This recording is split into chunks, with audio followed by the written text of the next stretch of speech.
It is 10 o'clock. Good morning, everyone. Welcome to the first Office of Special Education Services, SPP APR Community Forum. Thank you so much for joining us. I am Cheryl Fitz, the SCDE Office of Special Education Services Family and Community Engagement Liaison, and we are very excited about this event.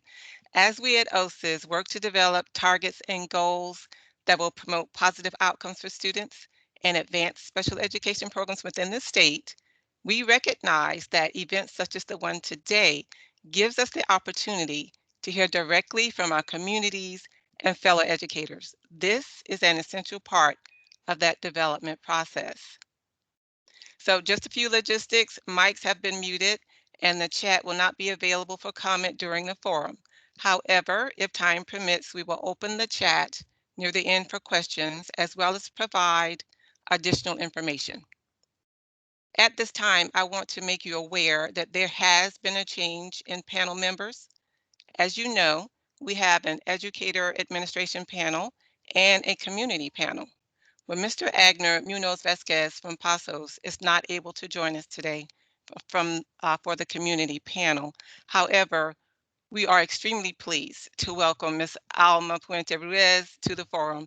She has received numerous awards for her leadership and service and has advocated for children and families in the Hispanic community for many years.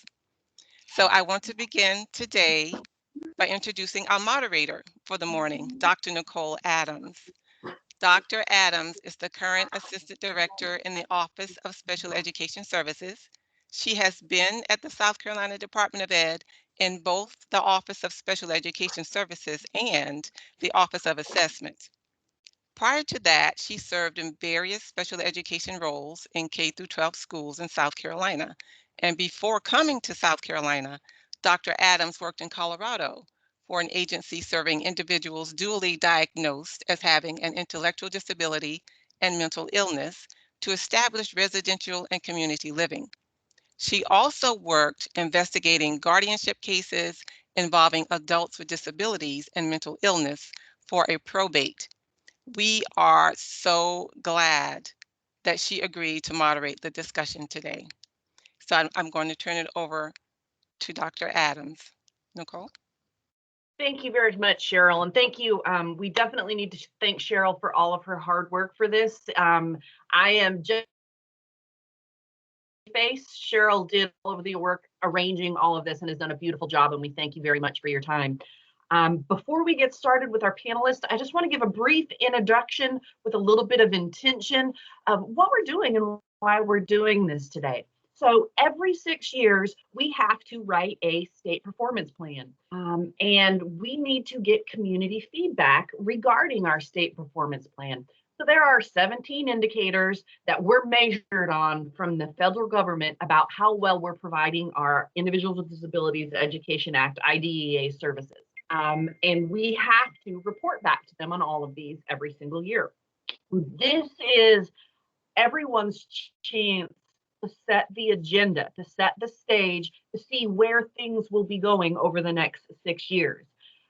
So part of the intention of this is to talk a little bit about those indicators, but the other piece is hear from our outside stakeholders or our non-Office of Special Ed Services folks that have to actually implement FAPE, the Free Appropriate Public Education, and then also our community stakeholders. We have two very specific panels today. Our first panel is definitely our administration, our folks that are in the school, plus our OSIS director.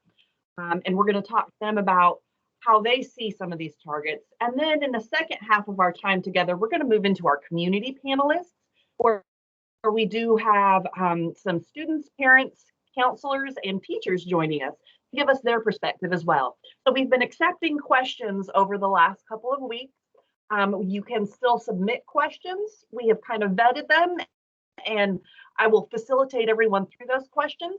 But first, I want to get introductions for our first panel. Like I said, our first panel is really about kind of the folks that have to run the programs. Our first person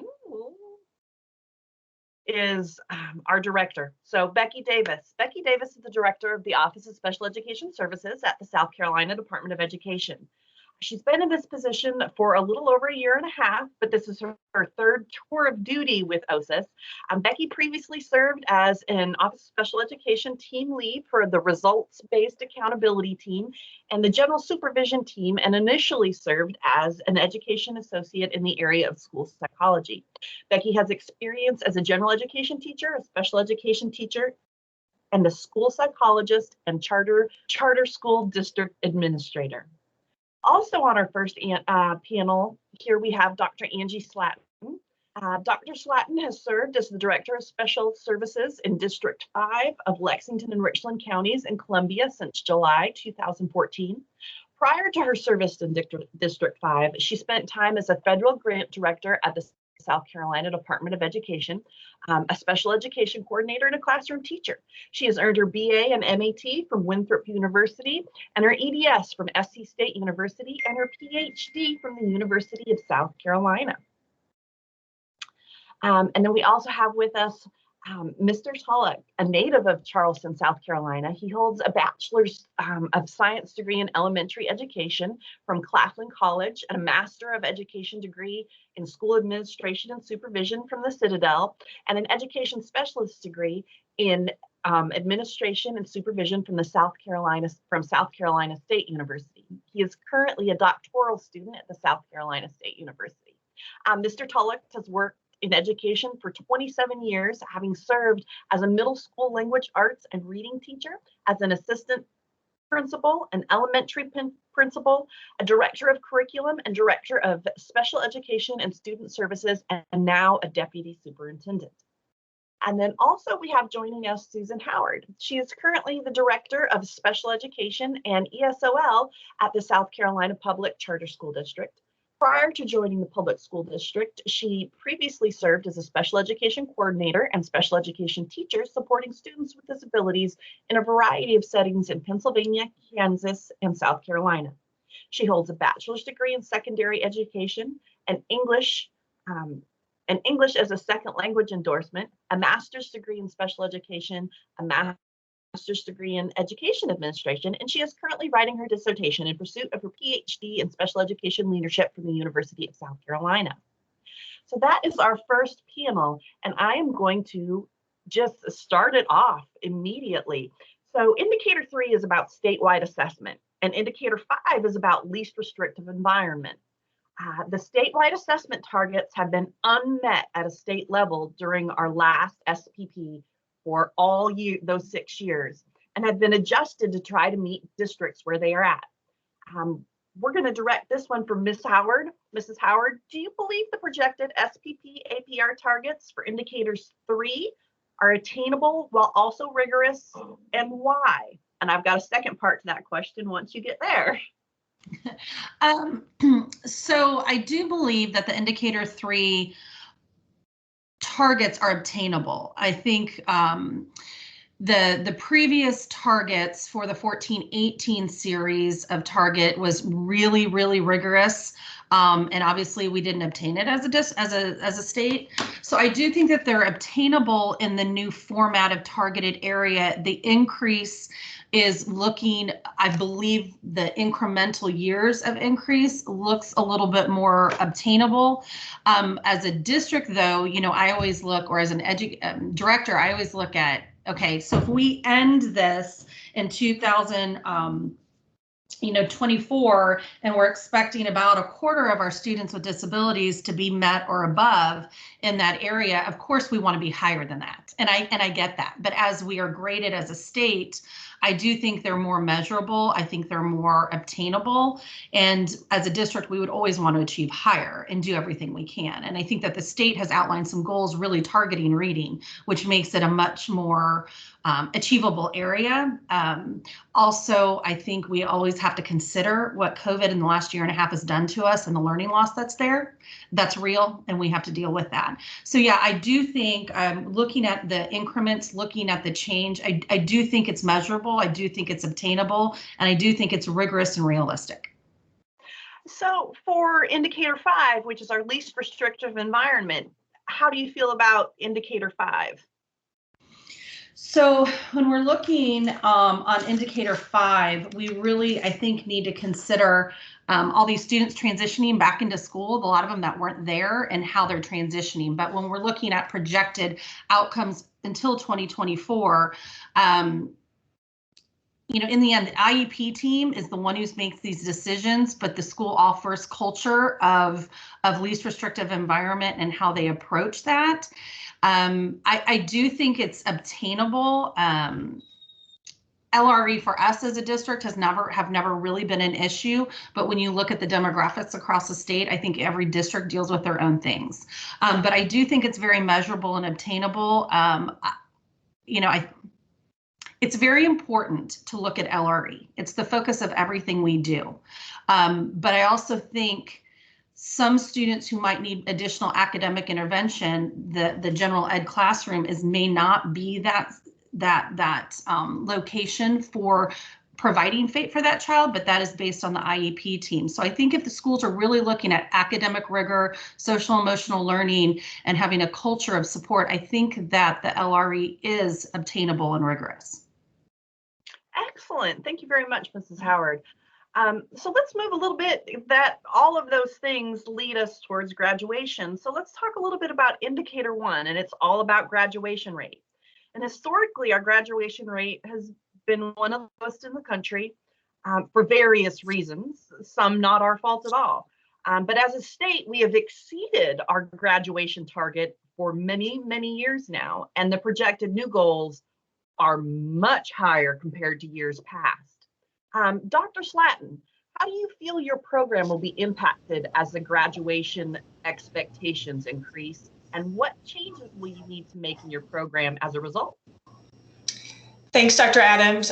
This was an interesting question for us because it's something that we've been looking at very closely already for the last couple of years. We were named in 2 of our high schools as ATSI schools, which meant we were identified because of graduation rates or CCR rates. So this is something that we've already been really digging into. And a couple of things, I do think that I was concerned when I first saw the expectation of moving from 57.4 was the graduation target in 2020 with the goal of it being to 72.3 by 2025. I had to sleep on that for a little bit, and then I've come back and looked at it. Our graduation rate in our district has been sitting at about 68%. And we recognize that that's still not where we want to be. Just like LRE, we want every one of our students is capable of earning that diploma to earn that diploma. So, but some of the things that we have been doing in the last few years with the opportunity of the funds that came along with the ATSI grant is, I call it beast mode. We've got some parapros who are tracking our students. They are monitoring grades. They're supporting those case managers. Case manager may have 30, up to 33 students on their caseload. This is somebody who's constantly tracking, and we're going beyond just, are they completing their courses? Are they getting CCR? Are we truly aligning that IGP to their goals? And then these ladies have gone beyond that. They're making sure every student has their FAFSA application completed. They're making sure that they know how to register for post-secondary experiences. They are helping them to develop true specific plans beyond just graduation. It's so much more than that. And I think it's one of the most powerful things that we have done recently in our district for those students. And I could go on about some individual stories that come along with that. So, but I do think it takes, just like everything else, that tier 1 has to be in place for all students. So I think you should see an alignment of graduation rates increasing for all students, and that our students should be a part of that as well. So I did have concerns about it jumping from 57 to 72% expectation rate, but as I think about it, I do think that that it is attainable if we're seeing that support and those resources coming along with what we need in order to make that happen for these students. That is actually a beautiful segue to my next question. Mr. Tulloch, while we're on the topic of graduation rate, can you discuss how, based on your knowledge of our state and your district, what resources do you see as being critical for meeting this target? And good morning. And I have to agree with Dr. Slatton, we certainly have got to improve the academic skills and the career exploration in our district to help young people just understand how far they can go. Those resources that we would need certainly would cost money. Being in a small rural school district, it's difficult oftentimes for us to find certainly a special ed person, but a qualified special ed person who can get in here and build relationships, one, with our young people to help them understand that they can achieve these goals of going on to post-secondary school, going on to the world of work, but before getting there, attaining a high school diploma. So it just does not start for us in the high school. This kind of work starts in elementary school when kids are identified as being students with disabilities, so that we can start the work then with the end goal being obtaining a high school diploma so that they're again able to go out to the world of work or to post-secondary education with a high school diploma. So again, the resources I think that we need funding certainly to find funding to fund positions for additional staff, but then on top of that, more importantly, finding the qualified staff that can fill those positions. Excellent. Thank you very much. So on the other side of graduation rate, we do have dropout rate, and that is one of the indicators that we also measure. So indicator 2 is about dropout rate, and there are some changes coming how we're going to measure dropout. Mrs. Davis, can you explain the changes in the reporting mechanism and how that's going to affect districts? And will the numbers look better or worse, and why? Sure. The Office of Special Education Programs, fondly referred to as OSEP, did make changes in the data source that states will be using to calculate the dropout rate. In the past, we have been using the dropout rate that was part of our state definition with our state ESSER plan. From here on out, we are going to be using the dropout rate based on the information from our Table 4 exiting report that we send to OSEP every year. And what this means is that we are looking at the reporting period, so that reporting year, and it is what we call a lag year, meaning when we report data this next year in February of 22, we are actually, for this indicator and graduation rate, going to be reporting data from the 1920 school year rather than the 2021. But the new data source means that we are including more students in the denominator when we figure the percentage than we have in the past, because the denominator is more of a catch-all. It's a larger group of students, excuse me, that includes dropouts, runaways. It would include expulsion, students for whom we do not know where they have gone, students who were moved, but we do not know if they are continuing special education, and any other exiter from the special education program that particular year. This means that our dropout rate, when we compare it to the data source prior, we were in single digits. Now we are going to be in double digits. But we have to remember that that's because we are looking at a larger group of students when we look at this. And so on the surface, it would appear that we are going to have a huge jump in our dropout rate, when in actuality, it's the same number of students in our numerator, but a much bigger group in the denominator. Thank you. Thank you very much for that, Mrs. Davis. There were a couple of, we have been taking feedback on all of our indicators, and we did put out videos. That is the other intention behind all of this, is to kind of drive everyone to the videos and get you inspired to go and provide feedback about these things. And there were two indicators that got the most attention, the first being graduation rate and the second one being discipline. So on the topic of discipline, Mr. Tullett, indicator 4 is about suspension of students with disabilities and the race and ethnicity of those students. One part of the indicator addresses disproportionate discipline by race and ethnicity, and districts identifying minority students at a rate of 4-to-1. So how do we best support districts who are over-identifying minority students with disabilities for discipline? For us, I believe it's social emotional learning is key in reducing disciplinary intervention. When we have young people understanding how to make good decisions, they certainly will be able to use those tools to make good decisions. We've got to provide the necessary supports that will impact, again, student decision making. Folks are also important. When I say folks, I mean resources.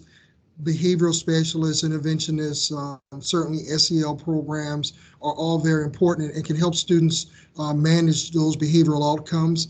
But these things, again, come with a price tag, and oftentimes those price tags may be too high for districts to afford them. So these services sometimes go lacking or are pushed to others who are not as experienced to provide those services. Sometimes they're, again, provided by the special education teachers in the classroom, or gen ed teachers as well. But if we were able to fund positions with specialized folks, I think our students would stand a better chance in having positive outcomes in regards to decision making and reducing the number of disciplinary referrals and disciplinary interventions. Excellent. Thank you very much. So we've had some questions come in as we've been talking, and then also just general questions that we would like to throw out to our entire first panel. So what barriers do you think LEAs, meaning districts, will face trying to meet new indicator goals?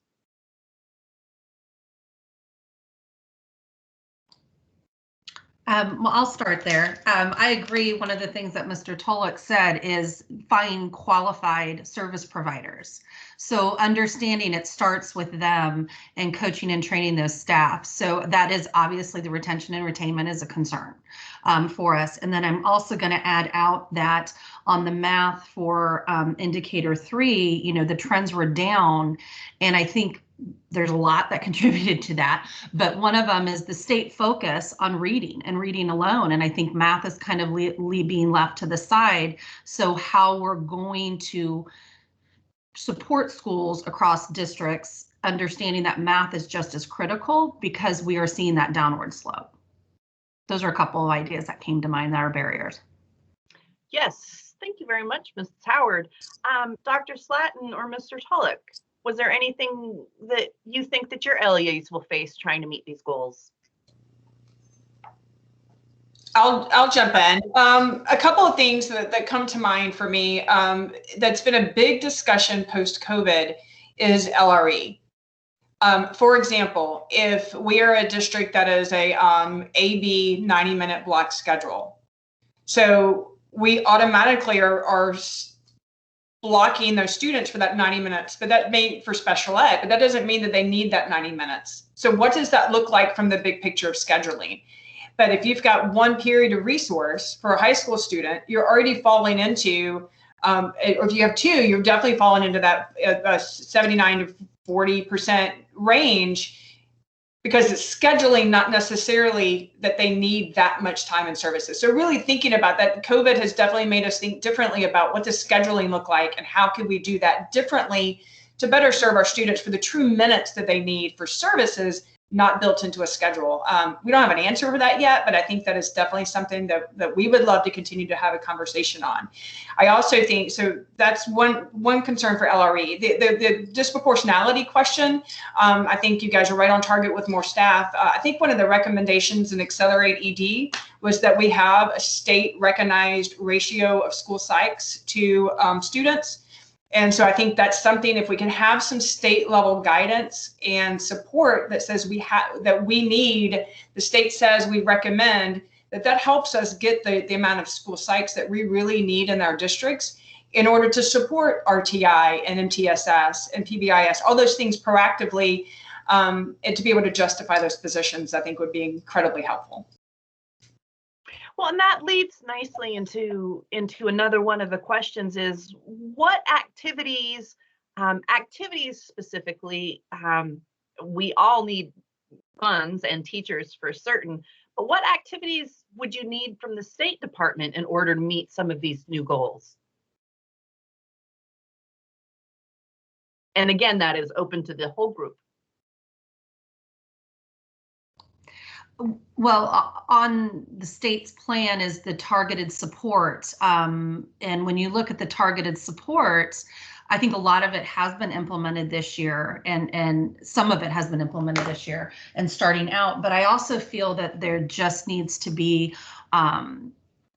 more on the academic side, on the reading and math. There is not any targeted goals that I have seen, and tell me if I'm wrong, Nicole, but that focus on math support. A lot of it is reading and writing IEPs that are effective and rigorous, and data collection and how we look at reading. So I would like to see something that's math generated, because we are on a downward slope across the state, and so I think we need a bump. But that's something that I would like to see. Well, excellent, and I think you will be very, very happy with one of our indicators is our state systemic improvement plan, which does include a whole look at academics and not just reading. To be continued, definitely. Dr. Slatton or Mr. Tulloch, any specific activities from the department that you would like to see? I'll jump in. I think, again, we have to be very intentional in terms of our math and reading instruction. We in our district use the determinations report. We call it our report card. And teachers laugh at me often because I walk around with that thing from day one of school until the last day, because that drives what we do. It tells us that's the data. So when we're very focused on math, our math scores go up, and we meet the target. And the next year, or that same year, when we're focused on math, our reading scores go down because we are so intentional on the math. So we've got to find some way, and I'd like to see training from the districts, the State Department if possible, or districts working together to be able to combine the focus for both math and reading, so that we're not, going up and down in each area, but rising in both areas at the same time. Very good. Very good. Thank you. We've talked a lot about our school age and our high school kids, but let's take a minute and think about our littles, our so 3 to 5. So we have 2 indicators that address our littles. So how do districts use those particular indicators? One is LRE, so the setting that the student is in, and the other is childhood outcome summaries, which deals with kind of social emotional learning, being able to communicate needs appropriately, and early language and literacy.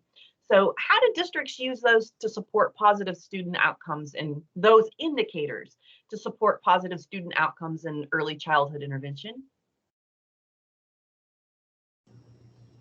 I can jump in on that. The State Department and the other preschool folks in the state have been a huge partner for us in implementing the pyramid model practices, a partnership with University of South Carolina to do some work there.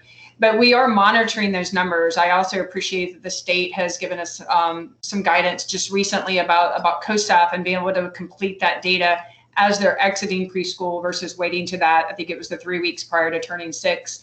I think we're going to get better, more consistent data by being able to, the staff that have been serving those children for up to 2 years, up to 3 years. So I think that's going to be really powerful for us. So we were excited about that guidance that we received just in the last couple of months. And then I think always looking at our partnerships with our community daycare systems. How do we support each other? How do we build relationships with them so that they have a question, that we're there to support them, but also, them helping to identify children that may need to come to us, and just those ongoing partnerships. And then ensuring that we have ongoing practices and communication with our 4K programs. I know there's other districts in the state that have full 3-year-old programs. That's not something that we have in our district yet, but having those that conversation about how do we partner? How do we plan together? How do we build together? How do we hold those common expectations? How do we ensure that we get a classroom of preschoolers who are there's 10 in a classroom, but they're going to go into a class of 25 in a traditional kindergarten classroom. So how do we prepare them for that? What does that look like? And how do we use our partners in the community to make that happen? Excellent. Thank you very much. We also got another question just now for Mrs. Davis. The question was, what does the Office of Special Education Services see as the most important indicators and why?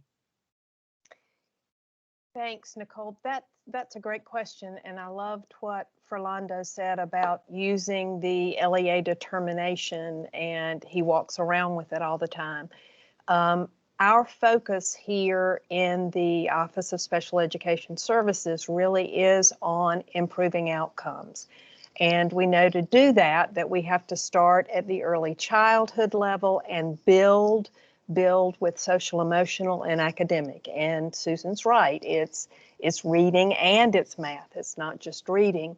And then progress all the way through until we are improving post-secondary outcomes for students. So if you look at kind of if we had to choose only one indicator to report on or to focus on, it probably would be the post-secondary outcomes, because that is the accumulation of all of the work on all of the other indicators. It's the least restrictive environment, it's the social emotional, it's the academic, which results in low dropout rate, high graduation rate for students with disabilities, and then ultimately it results in our students, our young adults with disabilities, having meaningful competitive employment and or being enrolled in some type of higher education or training program as they move forward. So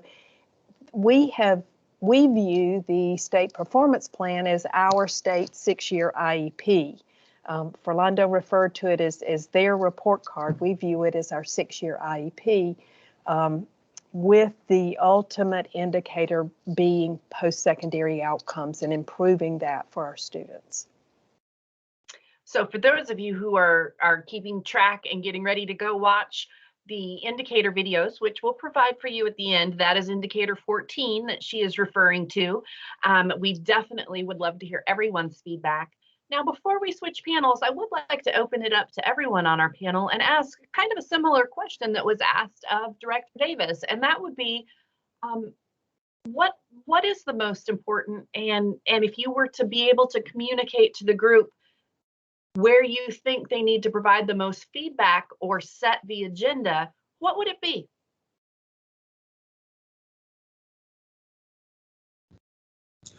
I would say those post-secondary outcomes. That is the end goal for all of our students. And what we do from the beginning to that end has got to be, again, very intentional. Knowing the end and the steps that we're going to take to get to the end are very, very important. Those skills that we're trying to teach young people, again, not only for jobs or going to college, these are lifelong skills that these young people are trying to attain. So I think, again, that end goal, that piece is so very important, that if we know what we want to achieve, working towards that backwards, finding out all of those skills, those necessary steps to get to that goal, again, would help us achieve that end game in terms of reaching maximum potential for all of our kids, special ed and gen ed. And I think I would add to that, I agree 100% that graduation rate really does it focuses on all things that we're doing to get to that endpoint. I think the other piece that we focus on a lot is the LRE and ensuring that our students are in that general education setting for that core content instruction. We talk a lot about double dipping versus replacement, but really making sure that our students, that we have a quality tier 1 approach to instruction for all students, and that our students with disabilities are included in that instruction in the general education setting before we move them out to a more restrictive environment.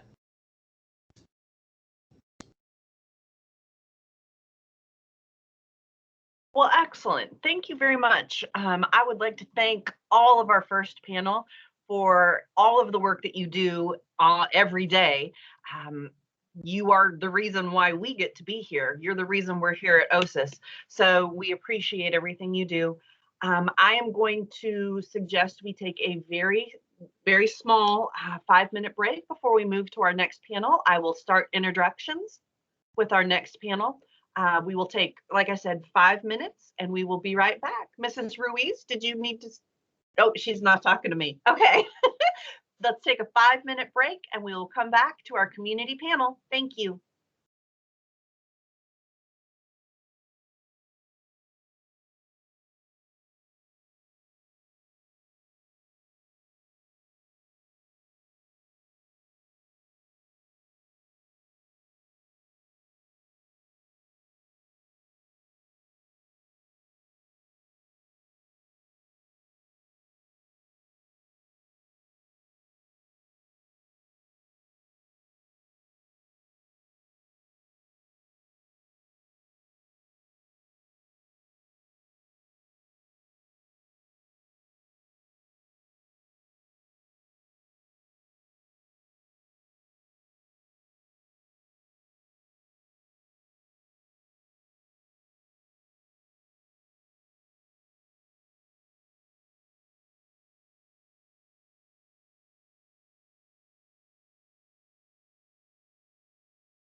All right, that was a much needed 5-minute break. Thank you, everyone.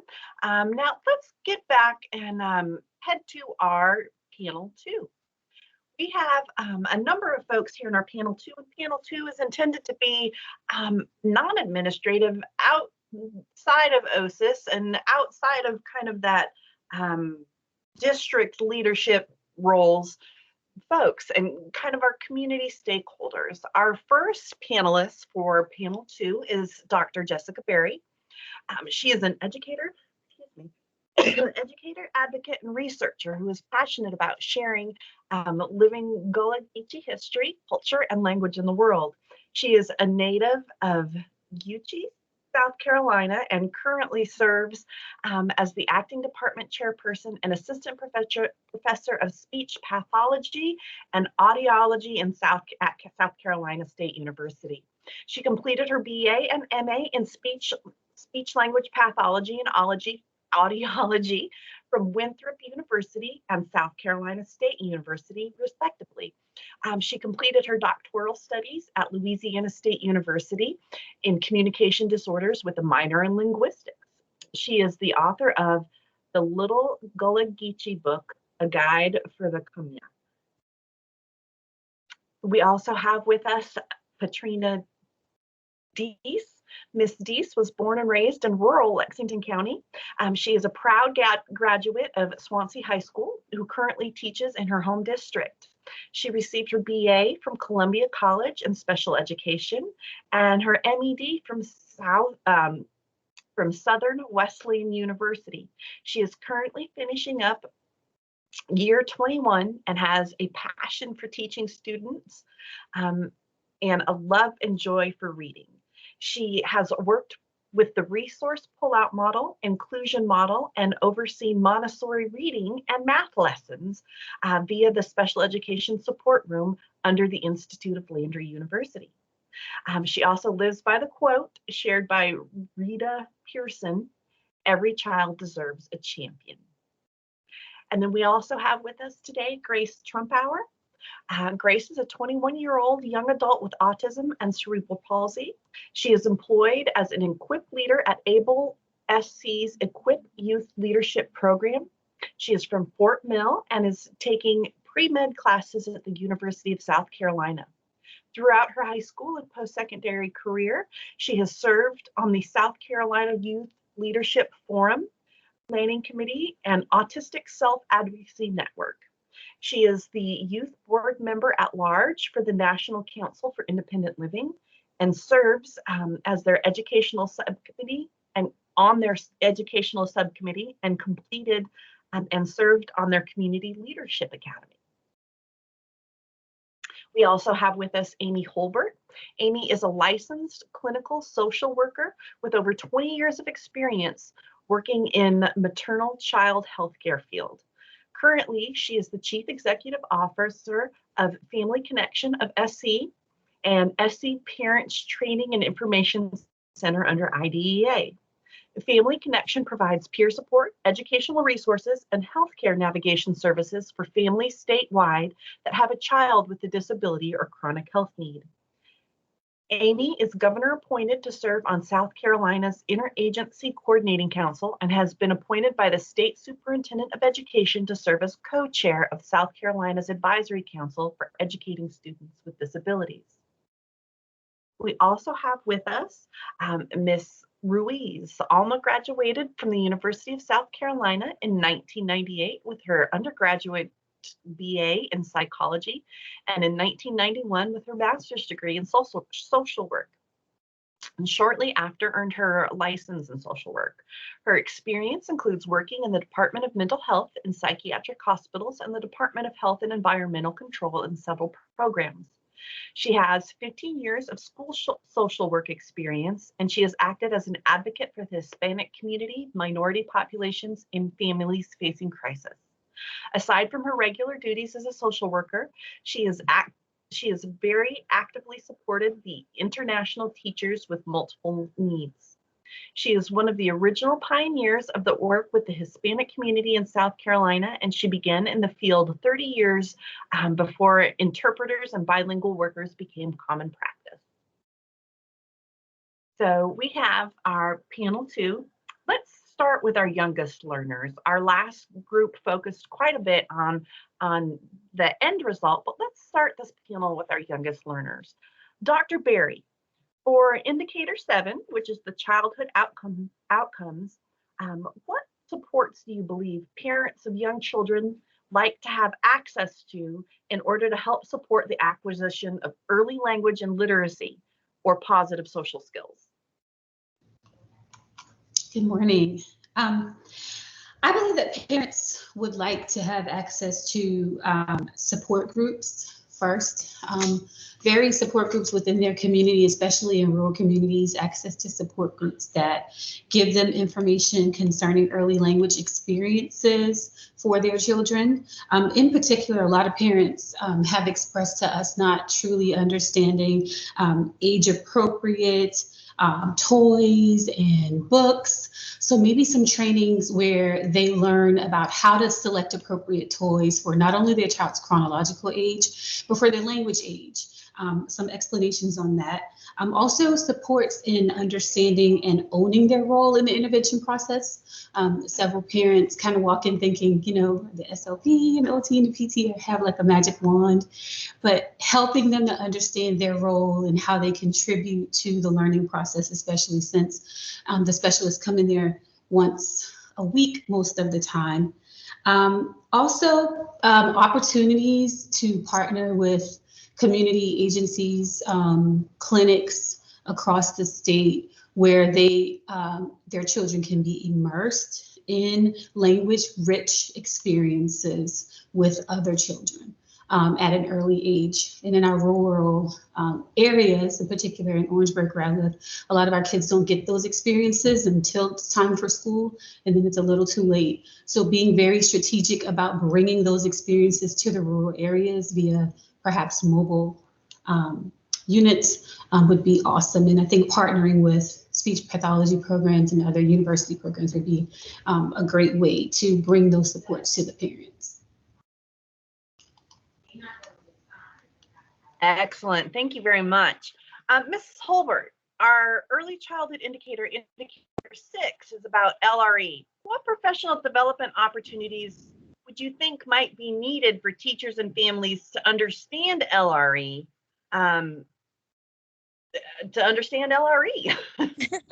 Sure, thank you.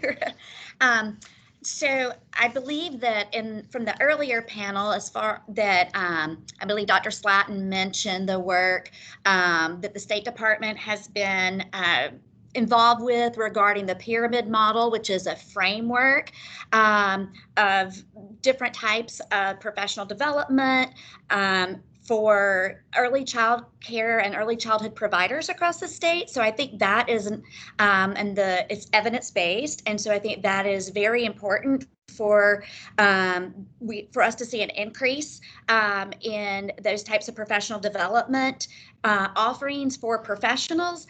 For families, I know that, I am the director of our state's Parent Training and Information Center, and that is a designation under the U.S. Department of Ed that falls under IDEA. So we are actually here and have some resources. We provide parents with training opportunities at no cost. All of our services are at no cost, as well as we have some one-on-one support programs to help families understand not just LRE, but how to navigate that special education system itself. It's a whole different language. It's an alphabet soup for parents. So, on this panel, we talk about LRE, and, when my child was going through this, and if you'd said that to me, I'd have to think, oh my gosh, or write it on my hand and say, okay, LRE, least restrictive environment, and what does that really mean? And we have, some materials around, what is inclusion? Why is it beneficial for our students with a developmental disability? But also, I believe some of the things that we need to work together as parents and providers of services is that, it's also beneficial for children that are typically developing. And so that for families to also, something that's really, I think, important is the collaboration and working with, and not just training families, but giving families the information about, what does the law say, and what are the ABCs of special education, so that they feel empowered to have the same types of information as the providers do. But then I also think that there are some things that we could do to help make it easier for that transition into a preschool setting for families to understand that services might look different than if they were receiving early intervention through our Part C. So it's a very big jump. And then our experience has also been, we will be releasing a survey that we did of parents post-COVID, hopefully by the end of this week. But I will share with you all one of the big topics that came out about what parents really need right now, which would be all the time, is I think we need to focus on making sure that we communicate in a way that, in multiple ways with parents, and they need to be respectful and of the culture of the family, of the access to communication modes and methods, and to be flexible right now with our families. Families are reporting that they're very overwhelmed, and our families tend to be right now a bit more reluctant to have their child, if they have a more complicated disability or any medical concerns, that putting them into an environment right now, there's fear-related issues that they're dealing with. So I think that all of those pieces come together to provide us with lots of opportunities for professional and family training around any of the indicators. Well, and then Mrs. Holbert, what are your thoughts on having, for that LRE target, what are your thoughts on having the same target for 3-year-olds, 4-year-olds, and 5-year-olds? And is there a benefit or disadvantage to that? So in thinking about typical development of a child, we know that that's a continuum. It's very rapid. We're looking at different things. There's a big difference between developmental milestones of a 3-year-old and a 5-year-old, for instance. So I think that some of the benefits might be that we, at a state kind of bird, 30,000 foot view, might be able to get some information that could help us have a data-driven approach to where are our 3-year-olds receiving special education services as opposed to the 4-year-old or the 5-year-old. However, what I've also realized is that for school districts, that the settings and access and the service delivery mechanisms are different in every one of our school districts, and so that data might be really small. They might not have a large number of 3-year-olds, and so I know from a data perspective that might mean you're looking at releasing potentially confidential information, because there might be 1 or 5 children in that area, and everyone in the town would know, for instance. So I think that there might be some benefit to it because we might want to know how to look at expanding or scaling up our early childhood settings. But I don't have the answer for what would be best at this moment, because we would have to, I would imagine that the State Department would have to work with districts on how that reporting would be done in a way to preserve the confidentiality of the families. Excellent, thank you. Let's stay with the least restrictive environment for just a minute, but let's move to school-age children. Ms. Deese, I kind of have a 2-part question for you. I'm going to start with LRE, and then we'll kind of move into state assessment goals. But as far as LRE, the OSIS has kind of proposed focus on decreasing the amount of students in a self-contained setting. So do you believe the projected SPP APR targets are reasonable and what kids need?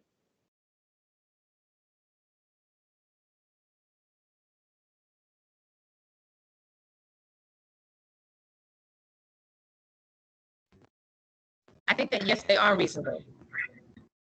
I think that yes, they are reasonable. The residential facility, the 40% less in class is considered self-contained.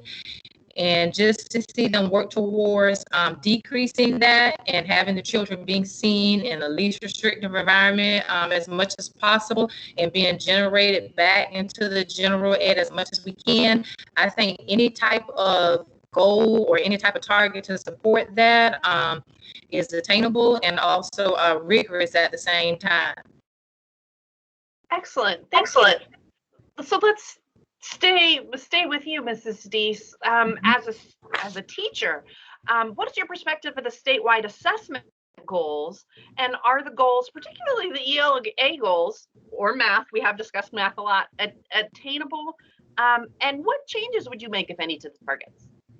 I think that yes, they both seem attainable, yet rigorous. As someone stated earlier, they're both measurable as well.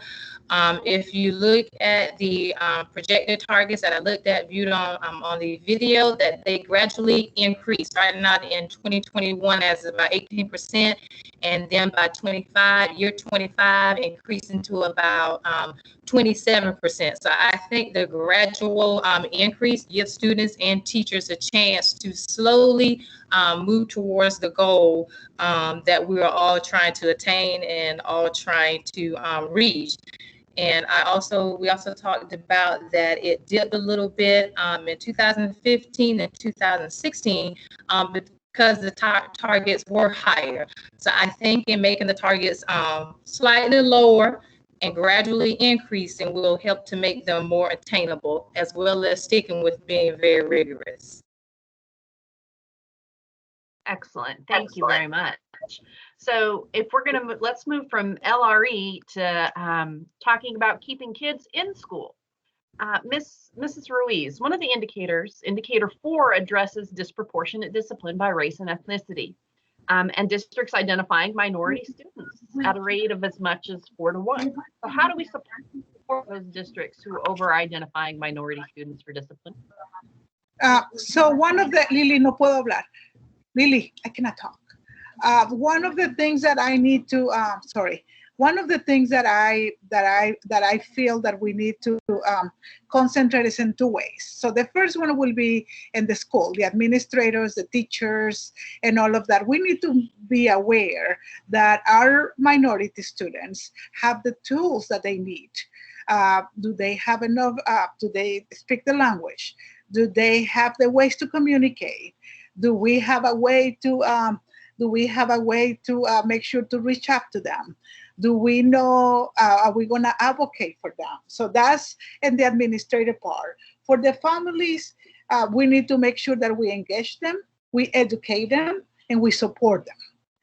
When I say that, is we want to make sure that between the administrators and the school, there is a connection, because I think that's the biggest problem we have, that sometimes there is no communications. The parents don't even know that a discipline situation had happened because they don't have the right phone number.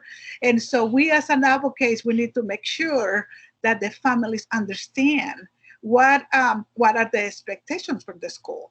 You know, cultures are different. Our minority people come from different parts of different places. So I think that we need to connect. We need to, administrators, the school, all of us, we need to connect to better understand and to better serve this population. Excellent. Thank you very much.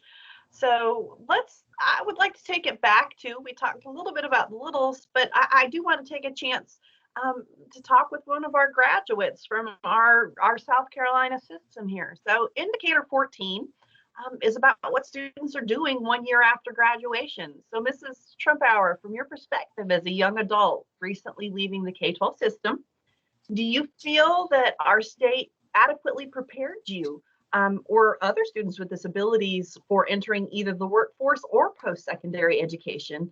And did you feel prepared? You're on mute. Sorry about that. Good job. first I wanted to talk a little bit actually about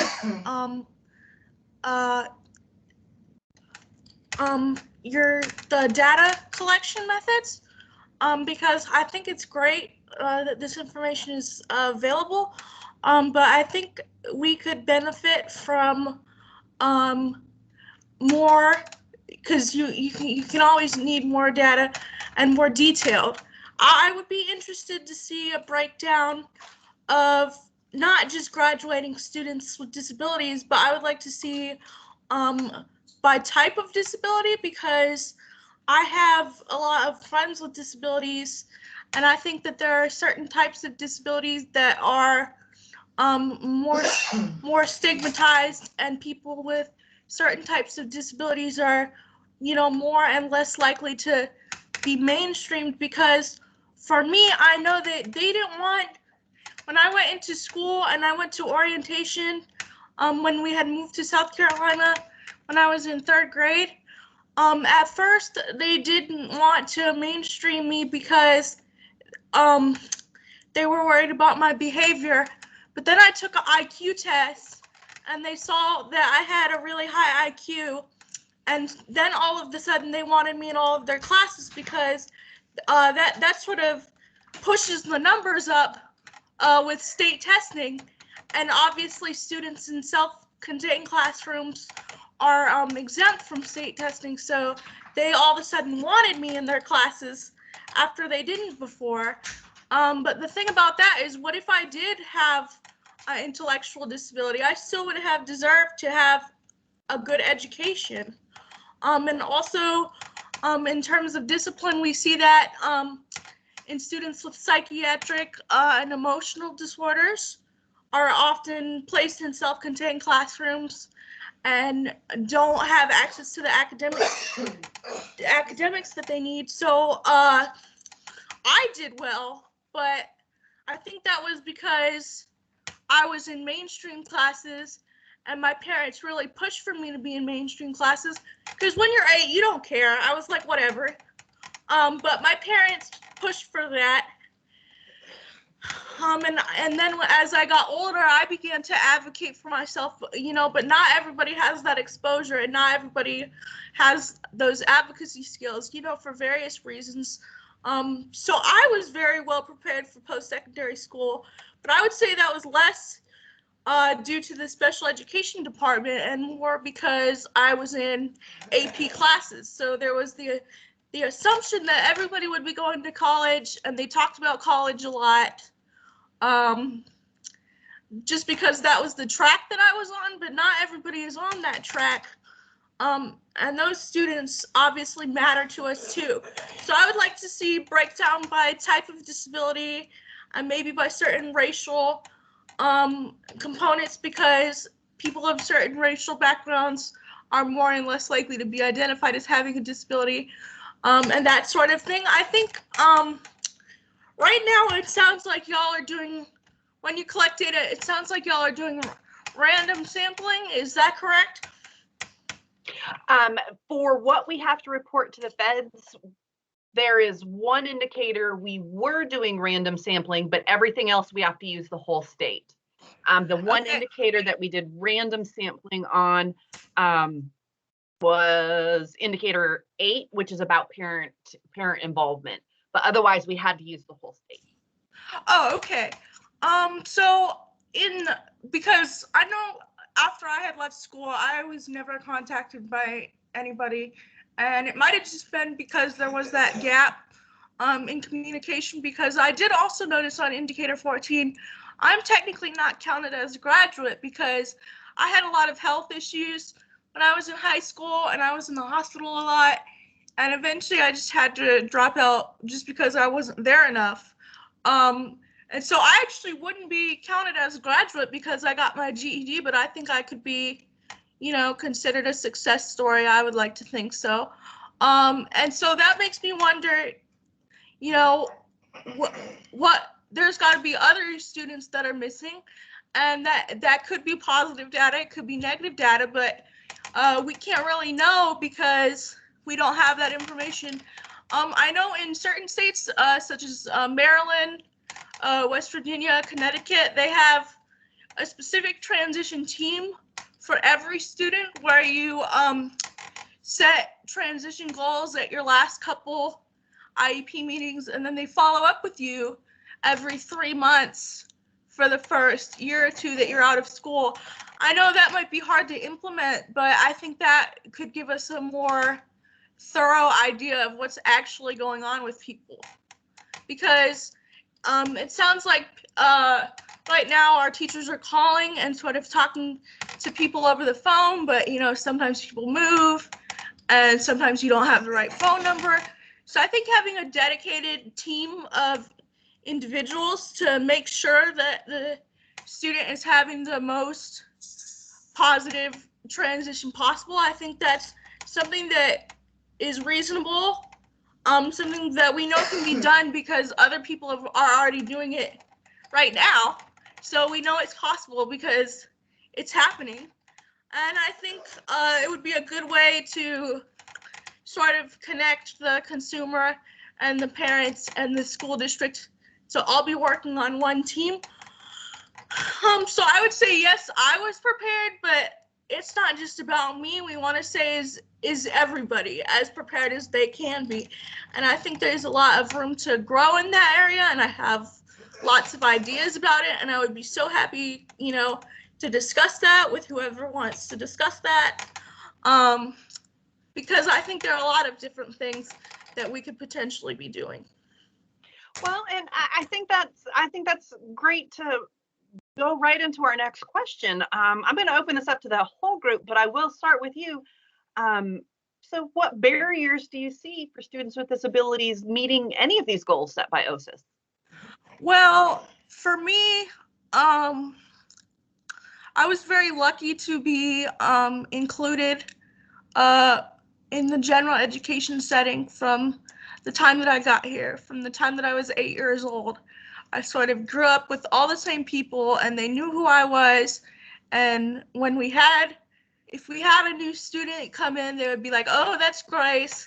Don't mess with Grace. And people would be like, let me know if anybody gives you any trouble. Like when we went into high school, because they were worried about me, because they knew it would be mixed grades and I would meet people that I hadn't met before. And all my peers were so worried about me going into high school that somebody was going to be mean to me or, you know, things like that. And I think that's the key, is to just expose children to students with disabilities as much as possible and from as early as possible, because then to them that is just a part of life.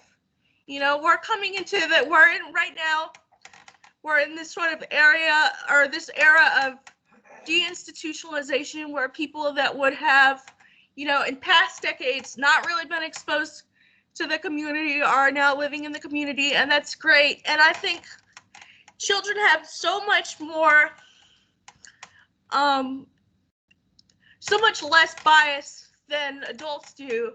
And we hear a lot from parents that are worried about, oh, if this child is included, then it's going to be distracting and it's going to affect my child's education. And that's actually not true. The data shows that children with and without disabilities have higher test scores in inclusive classrooms.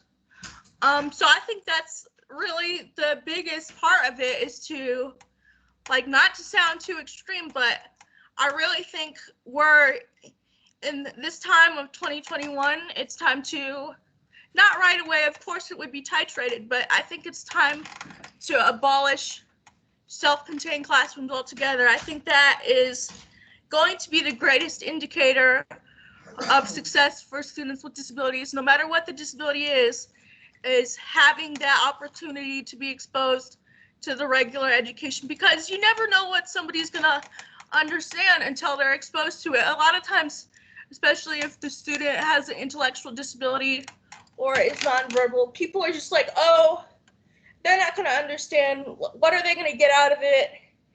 It doesn't really matter. And then they go in and they do it, and they end up being really engaged with the material. Just because people don't look like they're learning doesn't mean that they aren't learning. And so I think everyone deserves the opportunity for age-appropriate education. a lot of times we go into special education classrooms and they're watching like preschool videos on YouTube. And of course, they're not going to be interested in that because, you know, they're 14. So why would they be interested in that? And so I think the number one indicator for a positive life experience, as we know, is education. It increases income, increases life expectancy, and we want that for our students without disabilities. We want that for our students in general education. We're telling people from the time they're 5 years old how important it is to go to school and stay in school and do their homework. So why aren't we doing that? You know, we need to be doing that for students with disabilities too. And I think it's good for people socially, emotionally, academically, because the more opportunity you have for an education, the more likely it is that something is going to stick. So I would say, as early as possible, they need to have as much exposure to the general education or age-appropriate education as possible. And even if it doesn't look like anything is happening, that doesn't necessarily mean that nothing is happening. You just have to, disability advocates call it the least dangerous assumption. Just assume that they're getting something out of it. Assume that they want to be engaged, that they want to learn, and then, you know, I think your students will surprise you in a good way. Excellent. I think that was very insightful. I would be interested to hear from the rest of our panel, especially Dr. Berry. What do you see as barriers for students with disabilities meeting these goals set by OSIS? Yeah, absolutely. I think one of a huge barrier will be them encountering regular education teachers who don't have the training to deal with cultural responsiveness, cultural sensitivity, behavioral management, bringing those explicit and implicit bias into the classrooms that are leading to this over-identification of students, and then the students are subsequently placed in the restrictive environments. So I think going back to increasing the training of our regular education educators on cultural responsiveness, on behavior management, and how that looks different in the different cultures that they encounter, and even looking within cultures. So within the African American community, there's a difference between your urban African American students and your rural African American students in discipline practices and behaviors. So I think that that's going to be a huge barrier for our students meeting those goals. But I think it's something that can be overcome if there's an emphasis on that kind of training, and not only that kind of training, but perhaps also training that bridges the gap between your special education educators like your SLP and your classroom educator, where the first option is not into that restrictive environment, but that there's some sort of buffer in there for those students before they reach that space. And then also just considering, of course, because my speech hat is on, I'm thinking about our students that come to the table, you know, who speak various dialects like Gullah, like African American English. What accommodations are we making for them to ensure that they are being successful in the classroom? And I think that at this high level, we have to kind of look down and see that in particular with our Gullah students, in particular with our African American English speaking students, they won't qualify for ESOL services. But what else is out there to help accommodate them? Because sometimes what looks like a behavior issue or may look like a cognitive issue is really just a dialectal difference that can be addressed when you bring in that special, the speech therapist who might have the expertise in that area pushing into a general education classroom. So I think those may be some barriers for us. And I think that tapping into community resources, into parents who can speak to those dialectal differences and those cultural differences and help teachers navigate when this is behavioral and when it is cultural, I think is going to be important in building some sort of database for educators to look at, to say, okay, this is normal in this particular culture, while this may not be. They don't have those resources. So having some sort of quick guide resource that speaks to those cultural norms is going to be very, very important. Excellent. Ms. Holbert or Ms. Ruiz, yes, any barriers? Yeah, so one of the barriers that I see a lot happening, and I deal with it on the daily basis, is a lot of our Hispanics with disabilities. They don't have a medical insurance because they were not born here. So they do not qualify for services, which makes it really difficult for medical services. It makes it very difficult for them to get the normal medical things for behavior, evaluations, all of that. So those resources are extremely difficult to get because we're not able to make appointments with them. We are not able to do a lot of stuff. So that's a very difficult thing. It's a huge barrier for us. Excellent. Amy. Miss Holbert, sorry. That's fine. That's fine. I agree totally with both what we see and what we hear from families with Dr. Berry and Miss Alma Puentes. What we also have heard just in general, and we have been witness to in this last kind of COVID itself has created or has helped to identify or broaden the gaps that we already saw in vulnerable populations and families trying to seek services and having an understanding. And so, you know, when we talk about communication, it's not just, okay, well, communication, I got it translated and then and then we understand and we expect, okay, that our parents would understand that, for instance. What we've learned in this is that there are barriers that are there, and even knowing how to navigate a website or where we might traditionally feel like we get information, it's not necessarily the way other cultures would get information that would be important. So these types of things create additional barriers. But then also, if you have a child with a disability, for instance, when my son was little and he has a chronic health condition, you're already you're in a medical field because you've gotten services for the developmental delay or whatever, and then you go into the school setting, and each profession has a different set of a different language, different rules, and how to navigate that. And we're trying to learn and keep up with folks. And so, but we don't always know, and parents don't know. Barriers happen because we don't even know sometimes the questions to ask. And we might not ask them, and therefore the provider or thinks that we understand and that we know, when we really don't. And so I think barriers are created by a sense of sometimes things that we don't know, that the parents might not even know to ask that in a certain way. And so I know that I see Dr. Berry has her hand up, so I want to make sure she has enough time, so I'll be quite quiet. We are good on time. We appreciate that, but definitely Dr. Berry, on to you. Oh, I definitely didn't want to rush you. Please continue if you need to. I just wanted to comment on what Ms. Ruiz mentioned concerning Hispanic populations who may not have the insurance and access to services. I think this is a good point to sort of insert creating some sort of database where they would know about, for example, the speech language hearing clinic at South Carolina State, which is free.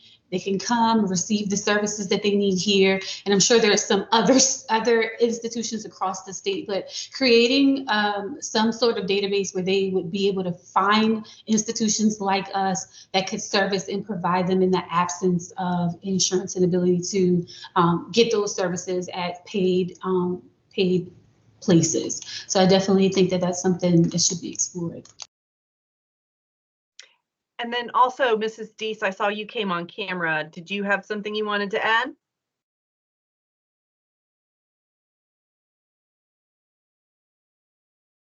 All right, Mrs. Ruiz, I see your hand. So I would love to have that information of resources that Dr. Berry was saying, because I think I would like to have those, but also anything else that you think it will help. One of the most difficult thing I have kids who have emotional, psychiatric and emotional needs. And that's where I am having a very hard time finding resources for them, because they cannot get the medicine. We have some families who still getting the medicine from Honduras and all of these places. Because they are not able to get in here, because nobody's able to see them.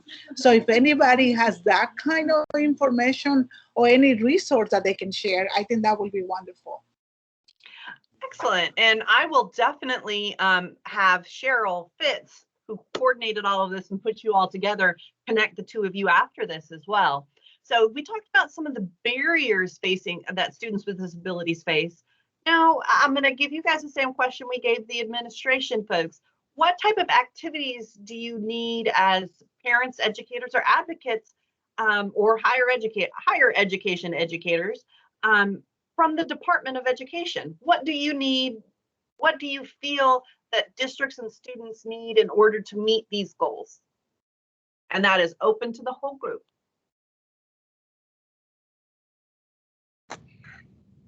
Ms. Trumpauer, if you want to unmute. Sorry about that. That's I okay. think we need more individualized supports. I think something that happens a lot is you have a caseworker, the caseworker's got 40 kids, and you have a problem, and you know, they're doing the best they can, but it's just, we don't have the resources to be giving everybody the specific supports that they need. And I think it's important for the students to, and this is going to sound really simple, but this is something that we encounter a lot, is that some of the students that I work with at Able and Unequipped, they don't even know that they have a disability. And that can be because of, you know, for various reasons. Sometimes different cultures see disability differently, and they feel that they don't want their child to feel stigmatized or get down on themselves. And so they just don't tell them about their disability. But the thing about that is, number one, kids are very intuitive, and I guarantee you, if your child has a disability, whether they know about it or they have the words for it or not, they know their own experiences, and they know that they're different from the other kids. And so I think the language is empowering, and to give them the language to be able to communicate about their experiences is something that the kids really need. And then also, if you don't know you have a disability, then you don't know about, you know, the rights that you're entitled to and the accommodations that you might need. And you can't just dump that on somebody after they leave school and expect them to be able to navigate all of the things that they're going to need to navigate as an adult. So I think part of the supports that the students will need is for them to have that competence of knowing about their disability, knowing what their rights are at school, knowing what their rights are going to be in the workplace, knowing the accommodations that they need, their strengths and their weaknesses. Because if you don't know those things, then how are you supposed to ask for help if you don't know about it? And a lot of times the parents say, "Oh, I can help them, you know, get a job or whatever," but you're not going to be around for forever. And so people deserve to know themselves, and they deserve to know their rights, and they need to get connected with the wider disability community, get connected with mentors that have the same disability as them, because, you know, parents, you know, you love them, but if you don't have a disability, then you might not have all of the knowledge and the experience that they might benefit from. So I think peer support programs are really important, and just connection to the wider disability community, and just that knowledge of knowing that they have a disability and that's okay. It makes a really, really big difference for the students that I work with. Excellent. Thank you. Mrs. Deese, as an educator, what do you need from the department? First of all, I can say I am given such pleasure from listening from Grace, speaking out today and sort of advocating for herself. And just what I hear her saying is that, I work with third and fourth graders. So just, letting them be more aware of their disability and sort of giving them a little bit more power and ownership before they, reach high school or beyond high school. So I'm so grateful, to hear what she's saying today. But I think as elementary, what we need when we talk about the reading targets that have been put in place for ELA, I definitely think a lot of extra practice and training on co-teaching, where general ed and special ed teachers, just have more training and more presence of co-teaching, and what does it take to bring that child and mainstream that student into the gen ed classroom, and just how myself as a resource teacher, how to train and collaborate and meet up with the gen ed teachers, so how we can kind of make that work, to ensure the best for the students that are being mainstream, and just how to work with that general ed teacher to make sure that co-teaching goes as it should. So definitely the training for that would be a plus for the young agers.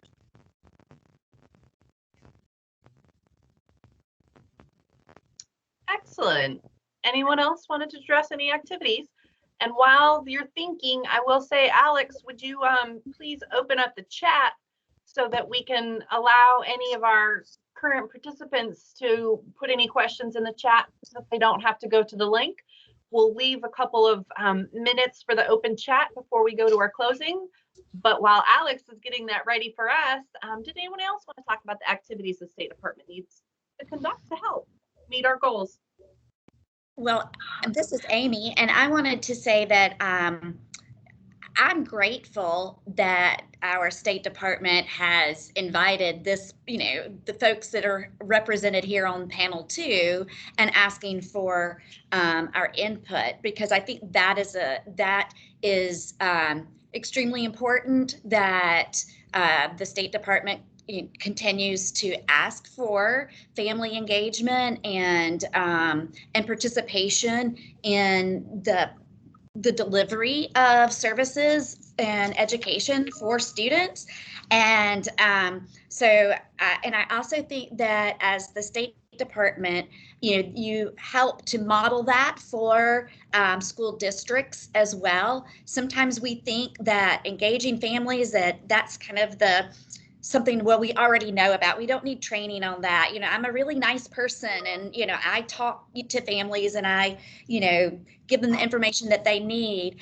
But when we're coming to you as an educator, you're the experts in the field.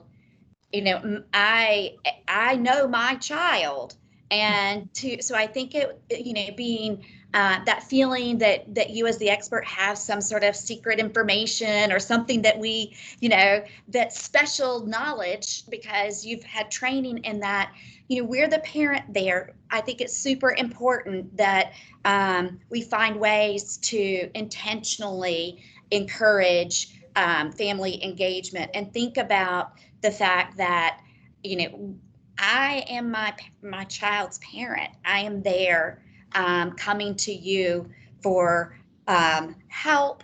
And I was always honestly very fearful sitting across that table, because I was just waiting to hear what you might say that might be bad about my kid. And that doesn't mean that about his discipline or something, but that it's like getting bad news. So, there's this sense of what we would like, and I think is to continue to encourage ways, training opportunities, so it doesn't feel like there's this push-pull, but that we are collaborative and partners in, and then help our young people grow up to be as awesome and great self-advocates as Grace. Mm-hmm. Because ultimately, like the first panel spoke of, we ultimately want the same things for our kids to grow up, have a family, have a satisfying job, those kinds of things. So we're being on the same page with one another. So I believe those things will continue to be important. Excellent, thank you. The chat is open. I will give some time for questions while we are waiting to see if we have any questions that come into the chat. Part of why we did today, or our intentions, what we wanted to happen today, is we need your feedback. When we opened this, thank you, Grace. When we started this, we started with this is how we are going to solicit your feedback on our goals. So the slide that you see now, and then also Dr. Christmas put a link to it in the chat as well, is now open, has been open for a while. There will be 3 sets of videos in under every indicator. There will be one for, I believe we have it listed for textures. Let's just get a little bit more details if you're much like Grace and looking for some more details and more of the data. We'll go a little bit deeper. We have one specific for teachers on each of the indicators, just to say, hey, here's what this means to you as an educator. And then one that's just general stakeholder feedback that's just very global and talks about the targets. You are welcome to watch any of the 3. There's one for every single indicator we're gathering feedback on. But the other thing it'll allow you to do is to pick the indicators you want to give feedback on. If, for instance, you are a parent of an early childhood student and that is your focus right now, and that's what you want to talk about, you can choose just those indicators. You don't have to provide feedback for every single thing. Or if you're on the opposite end, or if you happen to be in the mental health field or social work and you wanted to talk specifically about either discipline or dropout, you can also provide feedback specific to those indicators. So this is where we get your feedback. You can also use the, I don't even know, it's not going to come to me what those are called, the little take your picture and go to it things. And then the other thing that Dr. Christmas has put in the chat is we have a forum survey, a survey about this specific forum. There are a couple of requirements as we report that QR code. Thank you, everyone. The QR code, it wasn't going to come to me because I was in front of a group of people. The second thing that Dr. Christmas put in there was the forum survey. So that is specific to today's forum. When we report back to the feds, we have to report how we tried to instigate feedback, how we tried to collect that feedback. And so we wanted to collect some information from you all about who was here, who attended, and then just your feedback in general about this. We are recording it and we'll share it. We have recorded it and we'll share it. With that, I am going to give everything back to Cheryl so that she can kind of close us out. This, Cheryl, again, we need to thank you. This was an amazing event that you put together very, very quickly. And I will allow you to close us out. Thank you so much, Nicole. First of all, I want to thank every single panelist for joining us, for being willing to come and share your thoughts, your ideas, your input. Your feedback has been very, very helpful to us as a department.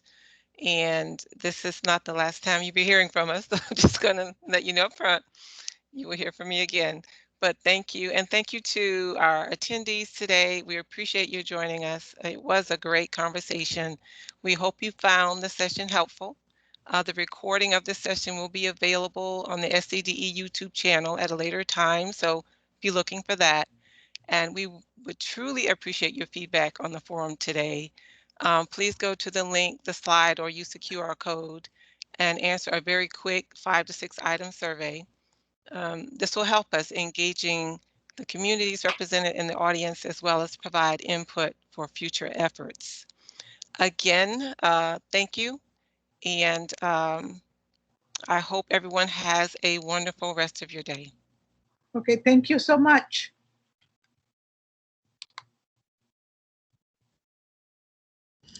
It was wonderful meeting all of you.